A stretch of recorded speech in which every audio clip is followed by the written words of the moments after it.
Hello friends, welcome back to my channel Shaina Goyal. So friends, we are again continuing our series of CDP. So today is day 21 of our series और बहुत important topic हम आज इस video में करने वाले हैं, that is Jean पियाजे कॉग्निटिव डेवलपमेंट थ्योरी। तो इसके अंदर सिर्फ हम देखिए, मैं आपको स्टार्टिंग में ही बता दूं, मैं सिर्फ आपको स्टेजेस नहीं करवाने वाली, स्टेजेस हम करेंगे, लेकिन उससे पहले इस थ्योरी में और बहुत कुछ है जहां से क्वेश्चंस आते हैं। तो बच्चे अक्सर सिर्फ स्टेजेस कर जाते हैं और उनके दूसरी जगह से क्वेश्चन आ जाता है तो उनको पता ही नहीं होता वो क्लियर। तो हम इसका एक एक कंसेप्ट थ्योरी का करने वाले हैं, क्योंकि इसमें से सिर्फ एक क्वेश्चन नहीं आता, इसमें से बहुत सारे क्वेश्चंस अक्सर आते हैं, चाहे आप सीटेट का पेपर दे रहे हैं या फिर किसी भी स्टेट लेवल का पेपर दे रहे हैं, ठीक है। So before I start with the session friends, अगर आप मेरे चैनल पर नए हैं तो जुड़ जाइए चैनल के साथ, इसको सब्सक्राइब कर लीजिए और साथ ही में क्लिक कर दे बेल आइकन पर to get notifications of my latest uploads. So starting में देखिए, हमने प्रीवियस वीडियो में डिस्कस किए थे कि टेंडेंसी ऑफ थिंकिंग, जीन पियाजे ने क्या कहा था कि हम या फिर बच्चे किस तरह से सोचते हैं। वो क्या होता है कि एक तो एसिमिलेशन होता है, अकोमोडेशन होता है, फिर उसमें इक्विलिब्रेशन होती है, डिसइक्विलिब्रेशन होती है, ठीक है। तो हमारे माइंड में स्कीमा बनता है, वो सारी चीजें हम इसमें थोड़ा सा रिवाइज करेंगे, क्लियर। तो सबसे पहले देखिए, जो जीन पियाजे हैं ये क्या है, एक स्विस साइकोलॉजिस्ट। उसके बाद इनको कहा जाता है फादर ऑफ चाइल्ड साइकोलॉजी। हम इस चीज को रटने वाले नहीं है, मैं आपको रीजन बताऊंगी इनको चाइल्ड साइकोलॉजी का फादर क्यों कहा जाता है, ठीक है। उसके बाद ये पहले इंसान थे जिन्होंने कॉग्निटिव डेवलपमेंट की थ्योरी लेकर आए थे, ठीक है। He propounded the theory of cognitive development, ठीक है। तो उसके बाद देखिए, इनको चाइल्ड साइकोलॉजी का फादर क्यों कहा जाता है, क्योंकि ये एक एम्प्लॉय थे, कहां पर, एल्फ्रेड बिनेट लेबोरेटरी थी पेरिस में, वहां पर इंटेलिजेंस टेस्ट किए जाते थे। काफी सारे लोग होते थे वहां पे, बच्चे भी होते थे, एडल्ट्स भी होते थे, ठीक है। तो वो एक्सपेरिमेंट हम डिस्कस करेंगे, उसी में से आपको पता लगेगा कि फादर ऑफ चाइल्ड साइकोलॉजी इनको क्यों कहा जाता है। अब देखिए, इन्होंने थ्योरी जो ये लेकर आए, एक्सपेरिमेंट्स किए, उनसे जो ऑब्जर्वेशंस आई, तो जीन पियाजे ने क्या कहा कि बच्चे की जो डेवलपमेंट है वो कैसे होती है, स्टेजेस में होती है, ठीक है। स्टेजेस में डेवलपमेंट होती है।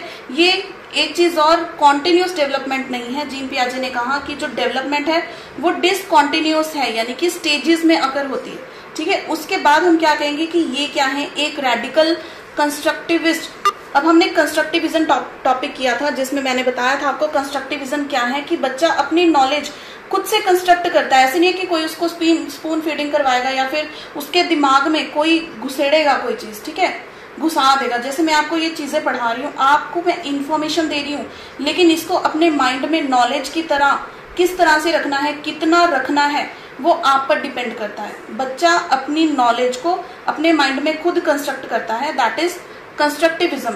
अब ये रेडिकल कंस्ट्रक्टिविस्ट थे। रेडिकल का मीन्स क्या है, रेडिकल का मीन्स है कि बच्चा अपने आप से अपनी नॉलेज को कंस्ट्रक्ट करता है। जबकि वाइगोस्की क्या कहते थे, सोसाइटी को भी इंपॉर्टेंस देते थे कि सोसाइटी भी इफेक्ट करती है बच्चे की मेंटल स्टेटस पर, ठीक है। बच्चे अगर डेवलप करता है तो अपने आप से, हम मान लेते हैं कि अपने आप से भी करता है, लेकिन विदाउट एनी हेल्प या फिर without the influence of society वो डेवलप नहीं करेगा। सोसाइटी का, उसके आसपास के वातावरण का, उस पर एनवायरमेंट का इफेक्ट पड़ेगा, उसकी सोसाइटी का, ठीक है। तो ये जीन पियाजे कहते हैं कि बच्चे को किसी और चीज की जरूरत नहीं है, वो खुद से अपनी नॉलेज को कंस्ट्रक्ट कर सकता है। इसी को हम बोलेंगे रेडिकल कंस्ट्रक्टिविस्ट। क्लियर हो गई इतनी बात। अब हम देखते हैं जो इन्होंने एक्सपेरिमेंट किया था, क्लियर, वो चीज अब हम देख लेते हैं। जो एल्फ्रेड बिनेट लेबोरेटरी है पेरिस में, वहां पर एक्सपेरिमेंट किए जाते थे, इंटेलिजेंस एक्सपेरिमेंट हम कह सकते हैं। वहां पे यंग भी होते थे और एडल्ट लोग भी होते थे, ठीक है। तो एक्सपेरिमेंट में जीन पियाजे ने क्या देखा कि जो बच्चे हैं, उन्होंने जो उनके सामने क्वेश्चंस उनको दिए हैं या सिचुएशन उनको दिए हैं, उन्होंने उसके आंसर जो है ना वो रॉन्ग दिए हैं। उन्होंने देखा कि एडल्ट्स ने, चलो मान लिया, आंसर सही दे दिए, यहाँ पे हम इनको इंपॉर्टेंस नहीं दे रहे हैं, हम यंग वंस को कंसीडर कर रहे हैं। जो बच्चे थे उन्होंने अपने आंसर्स रॉन्ग दिए, लेकिन जीन पियाजे ने उनसे पूछा कि आपने ये आंसर क्यों दिया। तो बच्चों ने जो रीजन बताया, तो जीन पियाजे ने क्या देखा कि जो बच्चों ने रीजन बताया उनको वो बहुत लॉजिकल था, क्योंकि बच्चे बड़ों से अलग तरीके से सोचते हैं। बड़ों का सोचने का तरीका अलग है, बच्चों का सोचने का तरीका अलग है। उन्होंने अलग तरीके से सोचा, इसीलिए उनके अलग आंसर्स आए जो एक्सपेक्टेड आंसर से मैच नहीं किए। ठीक है, तो ये सारी चीजों से जो पियाजे हैं इन्होंने क्या कंक्लूजन निकाला कि बच्चे जो है ना ये सीखते हैं एक्सपीरियंस से। बच्चे अपनी लाइफ में उनके जो एक्सपीरियंस होते हैं उनसे सीखते हैं, आसपास की चीजों को ऑब्जर्व करते हैं। ठीक है, और अपनी जो सोसाइटी में रहते हैं ना वहां पे उनके सभी एक्सपीरियंसेस होते हैं, वहां से बच्चे अपनी नॉलेज खुद कंस्ट्रक्ट करते हैं। ठीक है, वो पैसिव नहीं है, एक्टिव लर्नर्स हैं। एक्टिव लर्नर्स हैं बच्चे, पैसिव लर्नर्स नहीं है। यानी कि वो क्या करते हैं, अडेप्टेशन होती है न्यू आइडियाज की। ठीक है, अडेप्टेशन में हमने किया था ना एसिमिलेशन, एकोमोडेशन। फिर जब माइंड में वो चीज न्यू आइडियाज हम एसिमिलेट कर लेते हैं, वो स्टेट क्या होती है, क्या होती है वो स्टेट, मुझे कमेंट करके बताइए। ठीक है, अगर कोई न्यू आइडिया ऐसा आ जाता है जो बिल्कुल डिफरेंट है, जिससे हमें झटका लगता है, तो उस स्टेट को हम क्या कहते हैं, पहले तो वो चीज क्या होती है, एकोमोडेशन। ठीक है, एकोमोडेट करते हैं यानी कि मॉडिफाई करते हैं हम हमारी एग्जिस्टिंग इंफॉर्मेशन जो हमारे स्कीमा के अंदर पड़ी है। ठीक है, हमारे माइंड के अंदर स्कीमा के अंदर पड़ी है, उसको हम मॉडिफाई करते हैं, एकोमोडेट करते हैं। ठीक है, तो वो जो हमारा मेंटल स्टेटस एक बार हिला देती है वो न्यू इंफॉर्मेशन, उसको हम क्या कहते हैं, स्टेट को डिसइक्विलिब्रेशन। क्लियर, प्रीवियस वीडियो में हम इसके बारे में डिटेल में बात कर चुके हैं। अगर आपने वो वीडियो नहीं चेक की तो डेफिनेटली आपको यहीं पे इस वीडियो को पॉज कीजिए, पहले आप वो चेक कीजिए, क्योंकि वहां से इसमें हम बहुत सारी टर्म्स यूज करेंगे जो वो वीडियो के बाद ही आपको समझ में आएंगी। क्लियर, सो अब देखिए मॉडिफाई करते हैं और फिर हमारी जो फाइनल ये क्या है, एक सर्कल चलता रहता है, एसिमिलेशन होती है। ठीक है, फिर इक्विलिब्रेशन होती है, न्यू आइडियाज आते हैं, फिर डिसइक्विलिब्रेशन होती है, एकोमोडेशन होती है, फिर एसिमिलेशन होती है। ये प्रोसेस क्या है, चलता रहता है। ये मैं नहीं बोल रही हूँ, ये जीन पियाजे ने कहा है। ठीक है, जीन पियाजे ने कहा है ये। फिर ये क्या कहते हैं कि बच्चे जो है, बच्चे होते हैं लिटिल साइंटिस्ट, क्योंकि ये क्या करते हैं, अपनी साइंटिफिक नॉलेज लेकर आते हैं, ऑब्जर्व करते हैं, उसी के बेसिस पे कंक्लूजन निकालते हैं। किसी से रटा रटाया ज्ञान नहीं लेते, अपने आप से चीजों को ऑब्जर्व करके सीखते हैं और रिएक्ट करते हैं। तो लिटिल साइंटिस्ट इन्होंने बच्चे को कहा है, और कहा है कि ये क्या होते हैं, active builders of knowledge. Active builders of knowledge, builders of knowledge. अब देखिए बच्चों, साथ साथ में आप ये चीजों के नोट्स जरूर बना लेना, क्योंकि बाद में आपको दिक्कत आएगी फाइनल टाइम पे जब हम रिवीजन करनी होती है। आप लोगों ने एग्जाम के जस्ट पहले रिवाइज करना है, तो आपके खुद के हाथ के बने हुए नोट्स काम आएंगे, कोई और नोट्स काम नहीं आएंगे। आपको जिस तरह से समझ में आता है चीज, ठीक है, आप अपने हिसाब से उसकी शॉर्ट फॉर्म लिखते हैं, तो साथ के साथ आप नोट्स बनाएं अभी के अभी, क्योंकि अभी टाइम हमारे पास है। ठीक है, दिसंबर में ये एग्जाम होने हैं, तो अभी हमारे पास सफिशिएंट टाइम है कि आप इस चीजों को डिटेल में पढ़ भी पाएं और इनके नोट्स भी बना पाए। क्लियर, तो देखिए अब हम बात करेंगे कि इस थ्योरी को, और इसीलिए देखिए हम इनको फादर ऑफ चाइल्ड साइकोलॉजी क्यों कहा जाता है, कि जो जीन पियाजे है ना, ये एक्सपेरिमेंट बच्चों पे करके फैसिनेटेट हो गए और इन्होंने फिर अपनी जो सारी रिसर्च है वो किधर लगा दी, बच्चों पे, यानी कि चाइल्ड साइकोलॉजी पे। And he was the first person who propounded the cognitive development theory. ठीक है, इसीलिए इनको क्या कहा जाता है, फादर ऑफ चाइल्ड साइकोलॉजी। ये हो गया फर्स्ट आंसर। अब देखिए इस थ्योरी के और भी नाम हैं, 2 नाम और हैं इस थ्योरी के, वो अब हम चेक कर लेते हैं। देखिए सबसे पहले इसको कॉग्निटिव डेवलपमेंट थ्योरी कहते हैं। और ये क्यों कहते हैं, क्योंकि कॉग्निटिव का मीनिंग क्या होता है, जो भी प्रोसेसेस हमारे माइंड के साथ रिलेटेड है, मेंटल प्रोसेस के साथ रिलेटेड है, उसको हम बोलते हैं कॉग्निटिव। ठीक है, बच्चों के दिमाग में किस तरह से ख्याल आते हैं, किस तरह से वो रीजन करते हैं, इसलिए इसको कहते हैं कॉग्निटिव डेवलपमेंटल थ्योरी। क्योंकि लाइफ के साथ साथ ये चीजें क्या है, डेवलपमेंट बढ़ती जाती है, बच्चों के माइंड का जो विकास है उसमें इंटेलेक्चुअल पावर और ज्यादा आती रहती है। ठीक है, क्योंकि माइंड के साथ रिलेटेड है, इसलिए इसको कहते हैं कॉग्निटिव डेवलपमेंटल थ्योरी।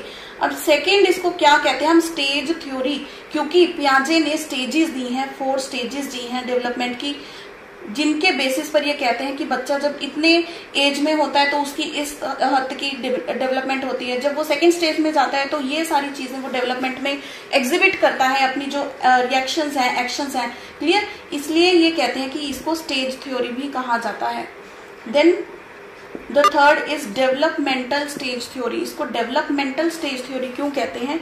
क्योंकि देखिए इन्होंने कहा था जीन पियाजे ने कि जो बच्चे की डेवलपमेंट है वो क्या होगी, डिसकॉन्टिन्यूअस। हमने ग्राफ्स पढ़े हुए हैं ना, तो जो वाइगॉस्की है वो क्या कहते हैं, साथ साथ में आपको थोड़ा सा वो भी बता रही हूँ। वाइगॉस्की कहते हैं कि बच्चों की जो डेवलपमेंट है वो कॉन्टिन्यूअस होती है। कॉन्टिन्यूअस कैसे होती है? फॉर एग्जाम्पल इधर हमारे पास एज है और यहाँ पे है एक्स एक्सिस पर हम दिखा रहे हैं एज, ठीक है, एंड वर्टिकल डायरेक्शन में हमारी है डेवलपमेंट। तो ये है अकॉर्डिंग टू वाइगॉस्की, और यहाँ पे मैं आपको दिखाती हूँ अकॉर्डिंग टू जीन पियाजे, ठीक है। इधर है हमारी एज और इधर है डेवलपमेंटल। ये देखिए ये क्वेश्चन आया हुआ है, अगर हम ये चीजें छोड़ देंगे ना, सिर्फ स्टेजेस पर जंप कर जाएंगे तो यहाँ पे मार्क्स आपको कैसे मिलेंगे, ये चीजें पता होनी बहुत इंपॉर्टेंट है, ठीक है। 2014 के पेपर में ये क्वेश्चन आया हुआ है। तो देखिए जो वाइगॉस्की है ये कहते हैं बच्चे की जो डेवलपमेंट है ना वो कॉन्टिन्यूस है, इसी तरह से वो ग्राफ बनता जाता है, रुकता नहीं है कहीं पर, ऊपर को बढ़ता है अकॉर्डिंग टू ले वाइगॉस्की। लेकिन पियाजे कहते हैं कि बच्चे की स्टेजेस में डेवलपमेंट होती है। ये हो गई आपकी फर्स्ट स्टेज, यानी कि एज, इस एज में डेवलपमेंट इतनी होगी, ठीक है, ये सारी एज टाइम पीरियड है, ये इसमें इतनी डेवलपमेंट होगी, फिर नेक्स्ट स्टेज में ऐसे होगी, इसके बाद ऐसे होगी, और जब जैसे जैसे एज आपकी बढ़ती जाएगी वहां पर आपकी डेवलपमेंट इस तरह से होगी। This is discontinuous. कॉन्टिन्यूटी क्या होती है? जहां पर हमारी लाइन टूटती नहीं है, ठीक है। यहाँ पे ये आ गया ना ब्रेक, ऐसे नहीं है कि यहाँ पे गैप आ गया, ये ऐसे करके है, बट ये क्या है, बार ग्राफ्स में आपको शो होगा। पेपर में क्वेश्चन आ जाता है, अगर जीन पियाजे का पूछते हैं तो आपको ये बार ग्राफ्स देखने हैं, अगर वाइगॉस्की का पूछते हैं तो आपको ये कॉन्टिन्यूअस लाइन देखनी है, कर्व देखना है जो इंक्रीजिंग ऑर्डर में है, ऊपर की तरफ बढ़ रहा है, ठीक है। समझ में आ गई ये चीज, ये क्वेश्चन आया हुआ है और बहुत इंपॉर्टेंट है। तो यहां से पता लगता है कि जो डेवलपमेंट प्रोसेस है विद रिस्पेक्ट टू एज वो क्या है, डिसकॉन्टिन्यूअस, ये कहते हैं जीन पियाजे। इतनी बात समझ में आ गई? आई होप ये चीज समझ में आ गई। तो बच्चों वीडियो पसंद आ रही हो तो इसको लाइक करते जाइए, शेयर करते जाइए अपने दोस्तों के साथ। Now is the main causes of cognitive development. पियाजे कहते हैं अगर बच्चे के माइंड का विकास होता है, ठीक है, उनके मेंटल स्टेटस में विकास होता है, उसका भी कारण है, 4 कारण है। क्या है? फर्स्ट है biological maturation, then second is experience, then is social experiment, and the fourth one is equilibration, ठीक है। अब हम इनको वन बाय वन देखते हैं। First is biological maturation. ये टर्म डायरेक्टली रिलेटेड है किसके साथ? एज के साथ। बायोलॉजिकली बच्चा जब मैच्योर होता है, यानी कि वो फिजिकली बड़ा होता है। फिजिकली बड़ा कब होगा? जब वो एज उसकी बढ़ती जाएगी, ठीक है। जैसे जैसे बच्चा बड़ा होता है उसकी जो कॉग्निटिव डेवलपमेंट है वो ज्यादा होती रहती है, ठीक है। तो यहां से हमें एक और इम्पॉर्टेंट पॉइंट पता लगता है, वो क्या है कि जो पियाजे हैं वो किस में बिलीव करते हैं। हमने हेरिडिटी एंड एनवायरमेंट पढ़ा हुआ है, तो दोनों फैक्टर्स में से पियाजे किस पे बिलीव करते हैं? हेरिडिटी में। हेरिडिटी में क्यों? क्योंकि बायोलॉजिकल वर्ड का मीनिंग क्या है जो आप हेरिडिटी से है, मैच्योरिटी के साथ किसका रिलेशन है? एज का। क्या एनवायरमेंट का या फिर किसी भी सोसाइटी का जो है रिलेशन यहाँ पर आ रहा है एनवायरमेंट का? बायोलॉजिकल में नहीं। तो पियाजे किसको सपोर्ट करते हैं? हेरिडिटरी फैक्टर्स को बिलीव करते हैं, ठीक है। यानी कि ये इंपॉर्टेंस देते हैं हेरिडिटी को। इस पे आपको क्वेश्चन आ सकता है कि जो जीन पियाजे हैं इनके लिए क्या ज्यादा इंपॉर्टेंट है, हेरिडिटी, एनवायरमेंट, या फिर 2 ऑप्शंस आपको और भी दी जा सकती है।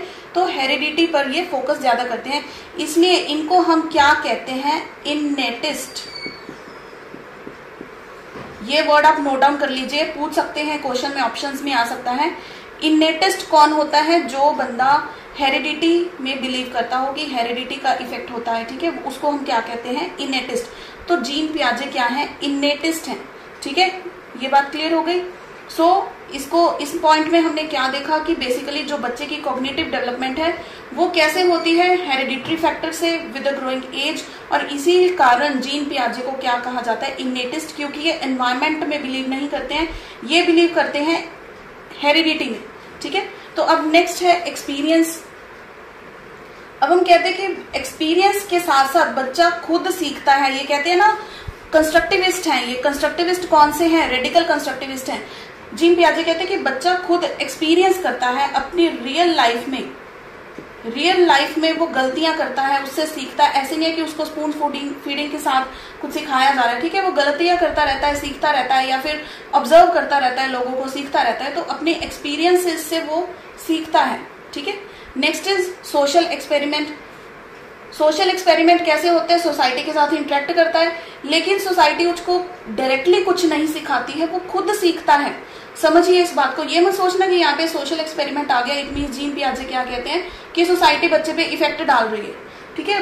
वो कहते हैं कि इंडिविजुअल जो है, जो बच्चा है, इंडिविजुअल खुद सोसाइटी के साथ जब इंटरेक्ट करता है तो वो अपनी नॉलेज खुद क्रिएट करता है। उसको सिर्फ इंफॉर्मेशन मिलती है वहां से, सोसाइटी से, लेकिन जो नॉलेज बिल्ड होती है माइंड में, हमने डिस्कस किया था ना इंफॉर्मेशन और नॉलेज में क्या डिफरेंस है। इंफॉर्मेशन आपको दी जा सकती है, लेकिन नॉलेज क्या कहते हैं पियाजे की, नॉलेज माइंड में खुद कंस्ट्रक्ट करता है। बच्चा कोई आपको दे नहीं सकता नॉलेज, इंफॉर्मेशन आपको देते हैं, लेकिन उसको नॉलेज में कन्वर्ट करके अपने स्कीमा में एक जगह देनी, अपने स्कीमा में स्टोर करके रखना, उसको, वो किसका काम है? वो खुद इंडिविजुअल का, खुद एक चाइल्ड का अपना काम है। समझ में आ गया सोशल एक्सपेरिमेंट?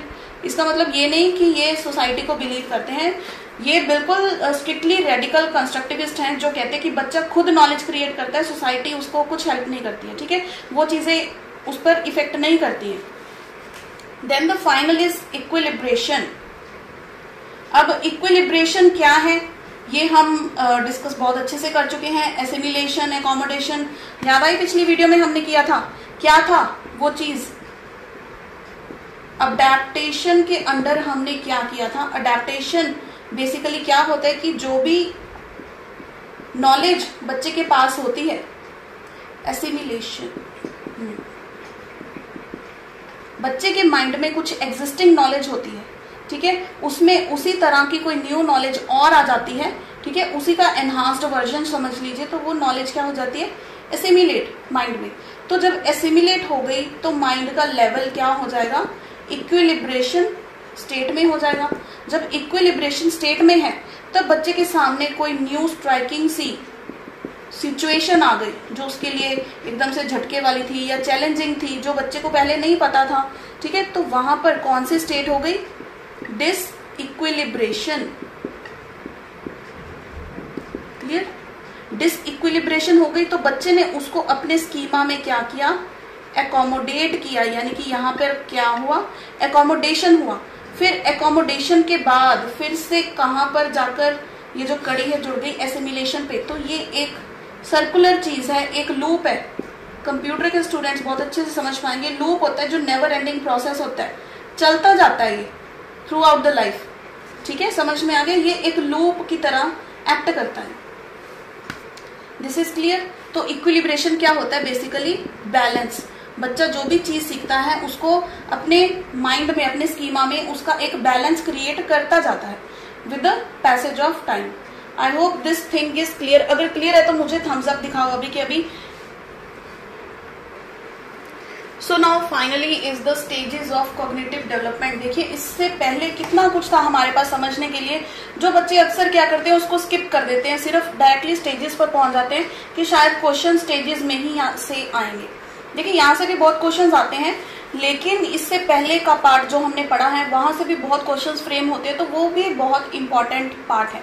क्लियर? तो अकॉर्डिंग टू पियाजे इन्होंने स्टेजेस में डिवाइड कर दिया है जो कॉग्निटिव डेवलपमेंट है। First is sensory motor stage, जो जन्म से लेकर 2 साल तक की होती है। उसके बाद होती है प्री ऑपरेशनल स्टेज, 2 साल के बच्चा और 6 साल का बच्चा, उसके बीच में जो एज होती है that is pre operational stage.